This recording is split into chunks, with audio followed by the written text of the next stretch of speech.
Hare Krishna, Krishna Krishna, Hare Hare, Hare Rama, Rama Rama, Hare Hare. हरे कृष्णा। आज हम भगवत गीता अध्याय 4 श्लोक नंबर 27 सीखेंगे। चलिए शुरू करते हैं। सर्वाणि इंद्रिय कर्माणि प्राणकर्माणि चापरे आत्मसंयम योगाग्नौ जुहवति ज्ञान दीपिते। अब हम इसे धीरे धीरे बोलकर समझते हैं। सर्वाणि इंद्रिय कर्माणि प्राण कर्माणि चापरे आत्म संयम योगाग्नौ जुहवति ज्ञान दीपिते। अब हम इसे फिर से गाकर समझते हैं। सर्वाणि इंद्रिय कर्माणि प्राणकर्माणि चापरे आत्मसंयम योगाग्नौ जुहवति ज्ञान दीपिते। अब हम समझते हैं भगवान श्री कृष्ण इस श्लोक में हमें क्या बताना चाहते हैं। भगवान श्री कृष्ण कहते हैं, दूसरे लोग जो मन तथा इंद्रियों को वश में करके आत्म साक्षात्कार करना चाहते हैं, संपूर्ण इंद्रियों तथा प्राणवायु के कार्यों को संयमित मन रूपी अग्नि में आहुति कर देते हैं। हरे कृष्णा। चलिए अब हम प्रभु जी से इस श्लोक के बारे में और अच्छे से समझते हैं। हरे कृष्णा जी। तो यहाँ पर अगले तरह का यज्ञ भगवान श्री कृष्ण बता रहे हैं, जो मुख्यतः अष्टांग योग की विधि पर आधारित है। जब हम वेदों की ओर देखते हैं तो हमें 3 बहुत ही महत्वपूर्ण ज्ञान प्राप्त होता है। पहला होता है आध्यात्मिक ज्ञान, जिससे हमें पता चलता है कि हमारे जीवन का उद्देश्य क्या है और हमें किस तरह से कार्य करना है। दूसरा ज्ञान मिलता है अष्टांग योग, जिसके द्वारा हम हमारे शरीर को, हमारे मन को प्रखर और शक्तिशाली बनाते हैं। और तीसरा जो ज्ञान प्राप्त होता है वह होता है आयुर्वेद के द्वारा। तो ये 3 बहुत ही प्रमुख विद्या हमें मिलती है हमारे वेदों से, उपनिषद से, पुराणों से। और ये तीनों विद्याओं का हमारे जीवन में बहुत बड़ा योगदान है। आजकल हम लोग देखेंगे हॉस्पिटल भरे हुए हैं। क्यों भरे हुए हैं? क्योंकि हमें पता ही नहीं है मशीन को कैसे ध्यान रखना है। जब मशीन बनाई है तो भगवान ने मेंटेनेंस का चीजें भी बताई है, जो कि हमें पता चलता है अष्टांग योग और आयुर्वेद के द्वारा। जैसे हमारा एक उपनिषद है बहुत ही महत्वपूर्ण, जाबाल दर्शन उपनिषद, जिसमें अष्टांग योग को बहुत अच्छे तरीके से बताया कि यम क्या होता है, नियम क्या होता है, प्रत्याहार क्या होता है, धारणा क्या होता है, आसन क्या होता है, प्राणायाम क्या होता है, किस तरीके से कार्य करना चाहिए। और उसमें बहुत अच्छे तरीके से प्राण वायु के बारे में बताया जाता है। हमारा जो शरीर है उसमें बहुत तरह के वायु का निवास है और पूरा जो मशीन चलती है वायु की वजह से चलती है। तो हमें इस के माध्यम से पता चलता है कि भगवान यहाँ पे बोल रहे हैं कि कुछ लोग इवन इसके माध्यम से भी यज्ञ करते हैं। और प्रभुपाद जी बताते हैं, पतंजलि के जो योग सूत्र नाम की जो पुस्तक है उसमें बहुत अच्छे से पूरा वर्णन आता है कि किस तरह से हमें अपने मन को नियमित करके और धीमे धीमे भगवान की ओर केंद्रित करना है। तो यहाँ पर 10 वायु जो हमारे शरीर में विचरण करती है उसके बारे में बताते हैं प्रभुपाद जी। और उसमें हर 10 जो भी वायु है, उन सब का एक विशेष कार्य है हमारे शरीर में। जैसे सबसे प्रमुख जिसको बोलते हैं प्राण वायु, भगवान ने यहाँ पे प्राण शब्द का प्रयोग किया। तो प्राण वायु है जो हमारे सांसों के कार्य को संचालित करती है।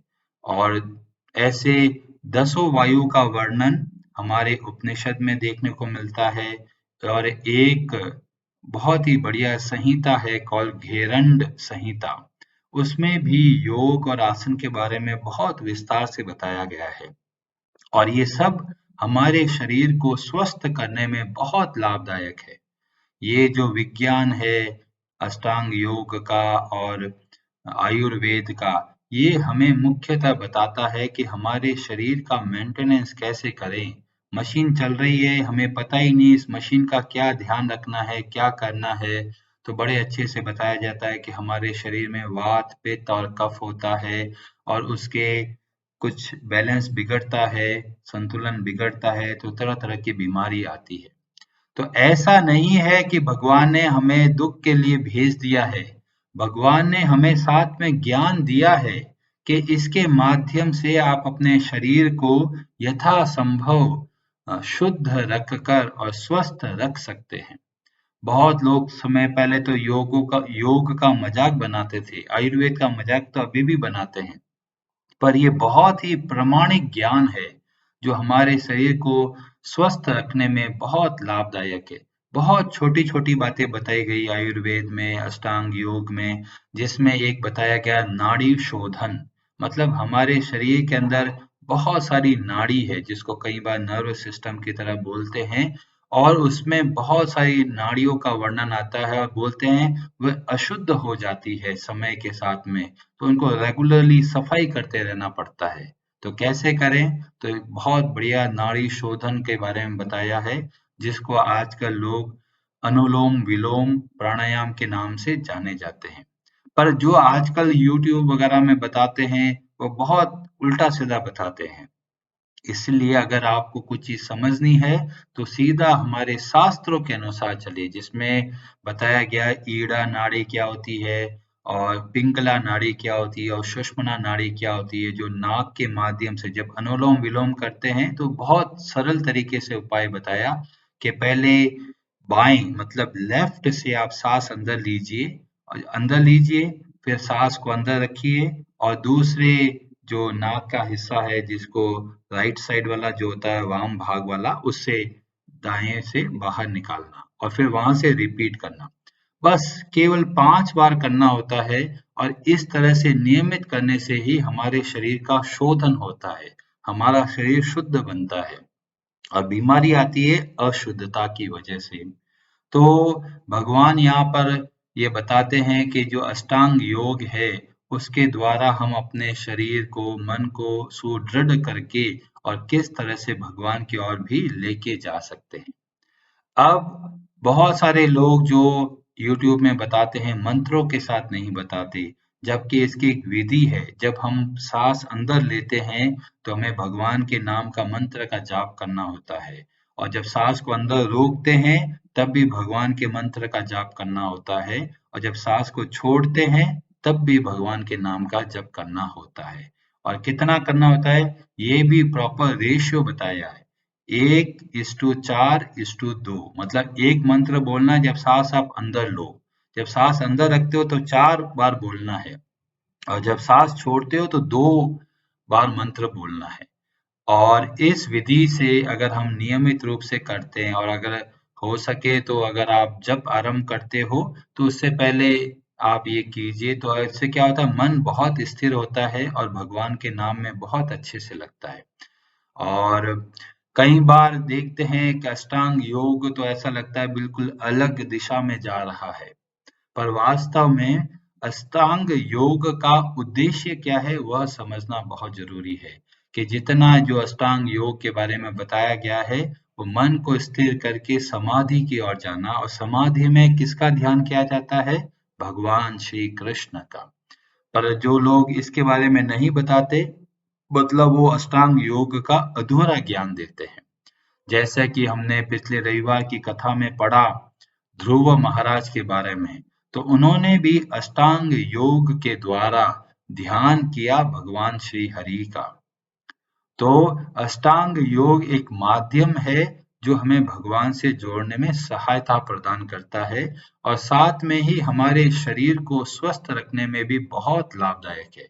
अब जाके विज्ञान ये बात को समझने लगा है कि केवल वायु के अंदर भी कितनी शक्ति है। कल आप लोगों ने बहुत सारे उपवास किया होगा। कई लोग डरते हैं, अरे भूखा रहना पड़ेगा, बहुत दर्द होता है, भूखे भजन ना होए गोपाला, ए लो थारी कंठी माला। कई बार ऐसा होता है, उपवास बड़ा कठिन होता है, पर वास्तव में जो उपवास की विधि है वो बहुत कई सालों से, हजारों सालों से चली आ रही है और वो किसके लिए है? हमारे अपने स्वास्थ्य के लिए। 15 दिन में आप एक दिन नहीं खाना खाते तो आपके शरीर का जो इम्यूनिटी सिस्टम है, जो रोग प्रतिरोध क्षमता है, वो बहुत बढ़ती है और इसीलिए ऐसे ही आपको दुख देने के लिए उपवास नहीं बताया गया है। जो बताया गया है वो हमारे अपने हित के लिए है। और अगर कोई कहता है जी कंट्रोल नहीं होता जी, भूख, सर दर्द होने लगता है, पेट दर्द होने लगता है, चूहे कूदने लगते हैं, क्या करें? तो आप इस तरह का प्राणायाम कर सकते हैं, जो अभी मैंने बोला अनुलोम विलोम के नाम से जाना जाता है, जो बेसिकली नाड़ी शोधन के काम आता है। आप 5 बार इस तरह से वायु का प्राणायाम करेंगे तो आपको जो भूख है वो शांत होने लगेगी और बड़े आराम से आप तो कई बार निर्जल एकादशी बहुत अच्छे से कर सकते। तो कहने का मतलब है कि हमारे ये जो शास्त्र में जो वर्णन आता है, ये बहुत महत्वपूर्ण है और हमें सबको इसके बारे में पता होना चाहिए। हम लोग सुबह-सुबह ये जप का कार्यक्रम क्यों करते हैं कि इसके पीछे बहुत बड़ा आयुर्वेदिक विज्ञान भी है। हमारे शरीर को स्वस्थ रखने में सुबह जल्दी उठने का बहुत बड़ा योगदान है। सुबह जब जल्दी उठ के जप करते हैं तो पूरा हमारा हार्मोनल बैलेंस बहुत बढ़िया होता है। आयुर्वेद की पुस्तकों में, योग की पुस्तकों में और आध्यात्मिक पुस्तकों में हर जगह पे ये वर्णन आता है कि यथासंभव सुबह जल्दी उठना चाहिए और विशेषतः ब्रह्म मुहूर्त में उठते हैं तो बहुत लाभ मिलता है। पर हमें ये सब चीजें भूलते चले गए और तरह-तरह की बीमारियां हो गई है। आप देखेंगे कि हमारे पास 2000, 3000, 5000 साल पुराना मंदिर मिलेगा, पर हॉस्पिटल नहीं मिलेंगे। क्यों नहीं मिलेंगे?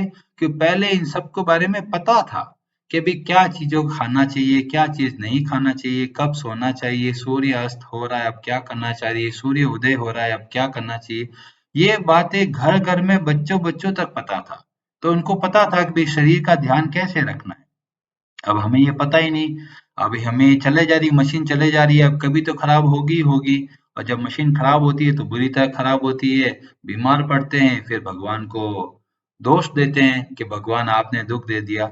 अरे भगवान ने पूरा ज्ञान दे के भेजा है, आप उनको पढ़िए, आयुर्वेद के अनुसार जीवन व्यतीत कीजिए, बहुत सारी बीमारियां आपकी ऐसे ही कम हो जाएगी।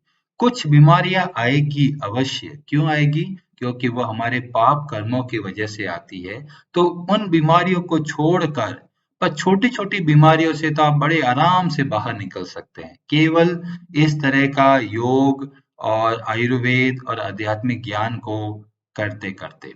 और जब हम भगवान के नाम का जप करते हैं तो हमारा मन स्वतः ही शांत होने लगता है। मन जब शांत होता है तो हमारे शरीर के वात, पित्त और कफ ये संतुलित होते हैं और स्वतः ही हमें स्वास्थ्य का लाभ मिलता है। इसलिए अग्नि पुराण में वर्णन आता है कि अगर बीमार हैं तब भी सावधानी पूर्वक भगवान के नाम का जप कीजिए। और ये ऐसे ही नहीं बोला है हवा में, इसके पीछे बहुत गहराई वाला विज्ञान है और बताया जाता है कि योग आसनों के द्वारा मन को स्थिर किया जाता है। मन जब स्थिर होता है तो शरीर स्वस्थ होने लगता है और मन ऐसे ही स्थिर कैसे बनने लगता है? जब हम भगवान के नाम का जप करते हैं। तो केवल भगवान के नाम का जप अगर हम सावधानी पूर्वक करें तो भी हमें स्वास्थ्य का भी लाभ मिलता है और हमें पता भी चलता है कि जीवन का उद्देश्य क्या है और हमें किस तरह से कार्य करना चाहिए। हरे कृष्णा जी, आप सबका बहुत बहुत धन्यवाद।